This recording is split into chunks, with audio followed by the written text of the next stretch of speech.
you guys? Welcome to another video. So in today's video, we will be talking about 10 micro habits that will really change your life because they've definitely changed mine. And in a lot of these habits, this is where I started and this is where I created the discipline to do whatever it is. And so for me, they have really been life-changing, and I hope that they are life-changing for you too. So my first habit is, or my first micro habit is going to be reading one scripture per day. So for me, I just believe I'm a follower of Christ. I believe that everything starts with God, right? Like, I believe if you really want to transform your life, He is the first step, right? He is the first step to doing that. So with that, there's days where life be life, and I understand life gets so busy at times. But if you just start with reading one scripture per day, right? Like, you don't have to read the whole Bible at the moment, right? Like, get one scripture per day. Meditate on that scripture. Spend time, pray about that scripture. Honestly, like, that to me is such a transforming step, right, in your journey. Like, being closer to God. And one way that you can be closer to God is just by starting by reading a scripture per day, seeing what His word says, right? And being able to meditate on that scripture, receive that scripture, embrace it. And so that is my first micro habit for you that to me is so life-changing, and it has definitely changed my habits when it comes to reading the word in general. Now I read even more than that, right? But that's where I started. And so definitely hope that that's a helpful one for you as it was for me. Tip number 2 is going to be making your bed. So this is so big for me because I am one of those people. For a long time, I really struggled with like going in and out of like depressions, and struggling with anxiety, and a lot of it had to do with clutter. I used to be so just, things used to be everywhere, messy, things would be thrown in places, and I never understood the connection between mess and my head being messy, right? Like, it was just so much. Anytime there's like too much clutter, my head feels cluttered.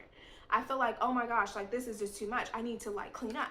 And for a long time, I didn't connect the two. But once I was able to connect the two and realize, like, wait a minute, like, I feel this way because my head feels cluttered because my space is cluttered. And I realized that there's times where I've been rushing. I'm like, I don't have time. I got to do this. I got to take the kids here. I got to go here. I got to go here. I don't have time to clean up this entire space at the moment. But one thing that I realized was so big to me is the bed itself. I would start to make my bed. And when my bed is made, I feel like my space is decluttered in a sense. The bed, I heard somebody say this, the bed is literally your biggest item in the room. And so if this looks nice and put together, like, your head will just feel more clear, your space will look 10 times better. Just making your bed makes the hugest amount of difference. It makes a difference, you guys. Just making your bed makes, once again, not only does it make your space look decluttered and your space look better, but it clears your head. You know, when your space is just clear, your head feels more clear. I realized that a struggle that I was having, right, where I had so much anxiety and I had all these things, once I started to like declutter my space, a lot of those feelings were gone. Like, I started to feel more relaxed and more calm. I would even have more energy because everything around me wasn't this cluttered mess, right? So I would say definitely start with making your bed every day. Getting up, make your bed, you will feel so much better. My tip number 3, do one self-care habit or self-care activity for yourself every single day. Just one. So just start there. If you feel like I never have time to take care of myself, I don't have the time to prioritize self-care, I am not a self-care girly, I don't have time for that, just add one thing. And this could be something as small as like, hey, I'm gonna wash my face, I'm gonna moisturize my face, and, you know, put a nice toner on. Like, that's what I'm gonna do. And it doesn't have to be an expensive skincare routine. It doesn't have to be a skincare routine. But whatever it is, like, just take your time doing that, whatever, 10 minutes or whatever you spend doing it, and just really be mindful of it, right? Take your time washing your face if that's it, and putting on some moisturizer, and, you know, feel soft and feminine in that moment, right? Take the time to take care of you for that very moment, right? Whether it's a bath, hey, I'm gonna run a quick bath for myself, and this is what I'm gonna do. I'm gonna It's gonna be a quick bath, 7-10 minute bath, just for me to feel good and feel soft. Do that. Put some bubbles in there. Make it an experience for you. All right. Take the time though to do one self-care thing for yourself. It doesn't have to be big. It doesn't have to be expensive, but it has to be something that you enjoy, that it is for you. Number 4 is going to be get moving. I know, okay, like my thing is I feel like in modern day America, we've made it where get moving means exercise all the time.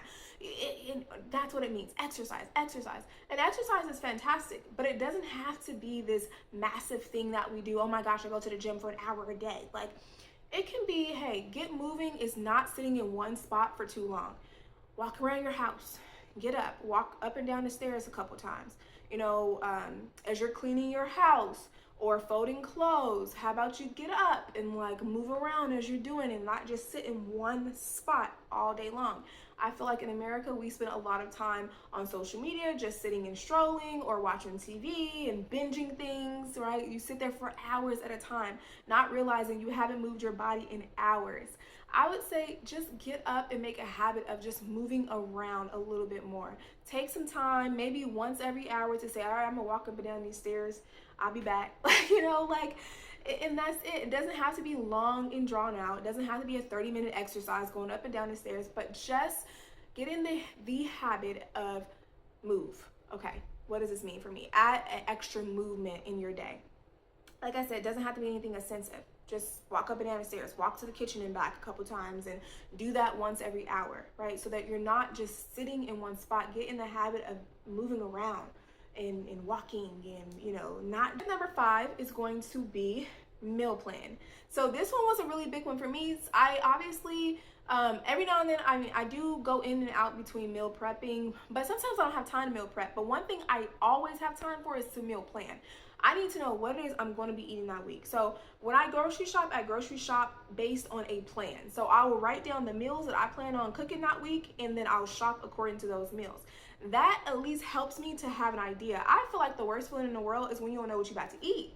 Am I the only person? I don't know, but I hate trying to, especially if I'm trying to be healthy. Like if I'm trying to make sure that I'm putting the right foods in my body, the worst feeling in the world, especially when you're trying to eat healthy, is when you don't know what you're about to eat, because that right there is dangerous. That means I'm about to go to the store and find me something to eat. Okay, I'm about to go down to McDonald's. It's about to be some mess. Okay, so I hate not knowing what I'm going to eat, because it just becomes a stressful mess. Okay, so for me, meal planning is such an important part of my week. Like, I make sure when I'm about to go grocery shopping that I have a plan for the week. You don't always have time to meal prep, but you do have time to meal plan. Okay, number 6 is going to be a daily list. Create a daily list. So for me, this is such an important part of my day. I typically try to create a daily list before I go to bed at night, so I know that I'm doing something tomorrow.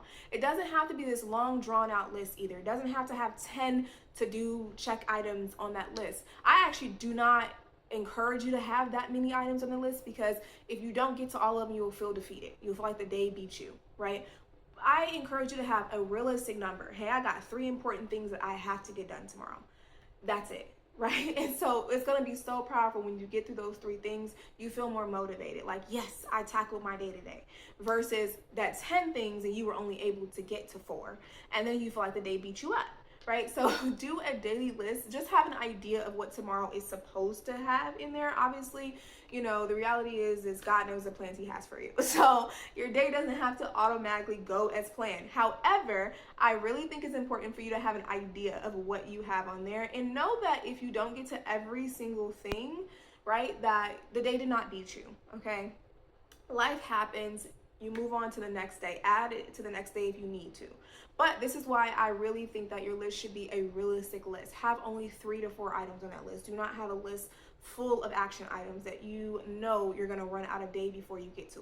Okay, so daily list. Tip number 7 is such a big one for me. So I was in therapy at one point, just, going to therapy, and I was going to therapy because I'm in school to be a therapist, and that is a requirement of our program. But also, therapy is awesome. Like, I am obviously a huge advocate for therapy. I am in school to be a therapist. But what I think is so good is my therapist had me do a gratitude journal. And I loved it, but there was days where I felt it was an obligation. And I like to write a whole journal entry. There was days where I was tired and I did it, but it was days where I was like, dude, like this is a lot. And so what I started to do instead was I would just write one thing I was grateful for. I would meditate on one thing I was grateful for that day versus having to write this whole entry. Don't get me wrong, I love gratitude journals. And if you are a journaling girl, definitely, even if you're not a journaling girl, I definitely promote it, right? I do. But I just want you to know that you can start small and write one thing at the end of your night. I love sticky notes. Do sticky notes. I have a cousin who has sticky notes all over our house. Do sticky notes, like write it on a sticky note. Today I'm grateful for X, Y, and Z. Put the date on it, stick it somewhere where you can have a collection of sticky notes, and you can see like every single day this week I've been grateful for one thing. Life may come, life may be hard, but every day this week I was able to say I was grateful for X, Y, and Z. So it's so powerful. Start there. I love gratitude, right? I love just meditating on the things that you're grateful for because it truly changes your mindset. If you want to know how to change your life, become grateful, right? Like, and I know it sounds so probably, I don't know, it probably sounds like a cliche, but it's real. Once I change my mindset from I have to do X, Y, and Z, I have to do that, to I get to, like, it becomes this attitude of gratefulness that truly transforms your mind, transforms the way you think, the way you talk, the way you react. Like, it is amazing. So one thing that you're grateful for at the end of the night, just on a sticky note, stick it somewhere, right? And then at the end of the week, you get to look at 7 things like that you were grateful for, that you could say, yes, this was a good week, right? Even if during your hardest week, you can look back on those things. Step number 8, read 1 page of a self-help book. This is such a powerful micro habit because sometimes you're like, especially if you're not like a reader and you want to get into reading and you're like, oh, but there is some, I don't know, some people don't like reading, and that's okay. I encourage you to read 1 page. For a long time, I was one of those girls. I liked novels, okay? Self-help books was not necessarily my thing. But what I did is I started small. I would start with like a page or 2. Boom, I got through it. And then the next thing you know, I finished a whole book.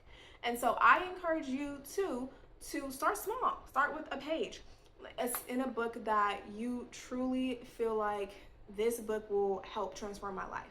Start with 1 page. Next thing you know, you're going to finish that book, girl. Number 9 is going to be eat 1 healthy veggie a day at least. Include some type of veggie in your meal every single day. So I know that it's hard to completely change your diet. Like, I understand, I've been through those struggles. I know it's hard to change your diet. I went through a journey where I lost quite a bit of weight, over 30 pounds, and it was very hard in the beginning to change my diet. But the best way to do that is to go slow, right? Take out foods that you know are not going to help you get to your goal and not going to be good for your body, or take out foods that are not going to help you get to your goal, right? So swap those out for foods that will. So, but the best way to start that is to incorporate a food that you know is something your body needs, right? Incorporate that on a daily basis. So start small. Start with just adding a healthy food to your diet, adding veggies to your meals. Okay. Number 10, last but definitely not least, I know for me, I am an Amazon girly, okay? I love Amazon. I shop on Amazon all the time. There was a point where it was Amazon packaging coming every day, okay? Amazon packages were here every day, okay? So I just want to say, one thing that really helped me when it comes to finance is one, just separating my finances, right? So whatever that is, I know you've heard of there's so many different methods to do this. There's the envelope method, there is, so many different things. For me, it was separating accounts, right? Making sure that I don't, I have a plate account. When I say plate account, this is the account where I can put like, spending money in, or hair money in, or nails money, or whatever the case may be. But I separated that from my bills, right? And once that money was gone for that budget for that month, then that was it. And so this has helped me. That's a small habit that has helped me financially. in a very big way. So definitely hope that that helps you as well if you implement it. I'm telling you, it is powerful. It has truly changed my life. And then of course, budgeting is big, right? That's definitely something that you should do for sure. But this was a small thing that I did, that, you know, a small tweak that really helped me to keep everything in check and make sure I'm not overspending or, you know, doing too much. Okay, so anyway, those are my 10 tips for you, my 10 micro habits that really have changed my life, and I hope that they can change your life as well. Anyway, if you like this video, definitely like it and thumbs up, of course, okay, and subscribe to your girl's channel because I plan on making videos like this on a regular basis.